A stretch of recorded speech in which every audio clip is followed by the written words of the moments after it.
नमस्कार, आपण पाहता हिरकणी न्यूज. हिरकणी न्यूज प्रत्येक क्षण ताज्या घडामोडी आणि महत्त्वाच्या प्रत्येक बातमीसाठी नेहमी तत्पर.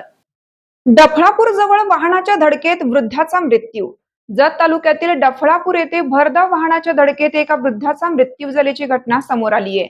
या प्रकरणी जत पोलीस ठाण्यात अज्ञात वाहन चालकाविरोधात गुन्हा दाखल करण्यात आलाय. पोलिसांनी दिलेल्या माहितीनुसार 31 मार्च 2026 रोजी दुपारच्या सुमारास डफळापूर ते कवटेमहांकाळ मार्गावर गोपाळ रामास संकपाळ वय 73 राहणार डफळापूर तालुका जत हे रस्त्याने चालत जात होते. त्यावेळी वाहन चालकाने भरधाव वेगात व निष्काळजीपणे वाहन चालवत त्यांना जोराची धडक दिली. अपघातानंतर चालकाने जखमी वृद्धाला कोणतीही मदत न करता घटनास्थळावरून पलायन केलं. या अपघातात गंभीर जखमी झालेल्या गोपाळ संकपाळ यांचा मृत्यू झाला. याबाबत कुमार गोपाळ संकपाळ यांनी जत पोलीस ठाण्यात फिर्याद दिली आहे. पोलिसांनी अज्ञात चालकाविरुद्ध गुन्हा दाखल केला आहे. आणि सबस्क्राइब करायला विसरू नका आणि रहा अपडेट.